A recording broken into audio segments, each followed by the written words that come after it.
ನಮಸ್ಕಾರ. ನಾನು ಪ್ರಕಾಶ್ ಅಂಗಡಿ ಕನ್ನಳ್ಳಿ, ಯಾದಗಿರಿ ಜಿಲ್ಲೆ ಹುಣಸಗಿ ತಾಲೂಕಿನಿಂದ. ಇವತ್ತು ಬಿಗ್ ಬಾಸ್ ಸೀಸನ್ 12ರ ಒಂದು ನಾವೆಲ್ಲ ನೋಡುಗರು. ಇವತ್ತು ನಮ್ಮ ಗ್ರಾಮದಿಂದ ಮಲ್ಲಮ್ಮ ಅನ್ನೋರು ಏನು ಇವತ್ತು ಇಡೀ ಕರ್ನಾಟಕದ ಗಮನ ಸೆಳೆದಿದ್ದಾರೆ. ಅವರು ನಮ್ಮ ಕನ್ನಳ್ಳಿ ಗ್ರಾಮದವರು. ಅವರು ಬಿಗ್ ಬಾಸ್ ಆಟದ ಮನೆಯಲ್ಲಿರೋದ್ರಿಂದ ನಾವೆಲ್ಲ ಬಹಳ ಕುತೂಹಲದಿಂದ ಆ ಒಂದು ಸ್ಪರ್ಧೆಯನ್ನು ಎಪಿಸೋಡನ್ನು ನೋಡ್ತಾ ಇದ್ವಿ.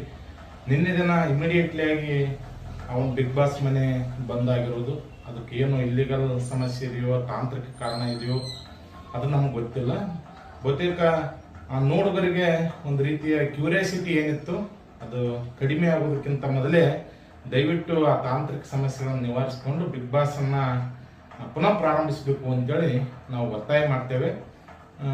ಆ ಸ್ಪರ್ಧಿಗಳೆಲ್ಲ ಚಂಚಲಾಗದೆ ಇರುವ ಹಾಗೆ ಬಹುತೇಕ ಭಾಳ ಉತ್ತಮವಾಗಿ ಆಡ್ತಿದ್ರು. ನಾವೆಲ್ಲರೂ ಮಲ್ಲಮ್ಮ ಅವ್ರ ಜೊತೆಗೆ ಎಲ್ಲರದ್ದು ನಾವು ನೋಡ್ತಾ ಇದ್ವಿ.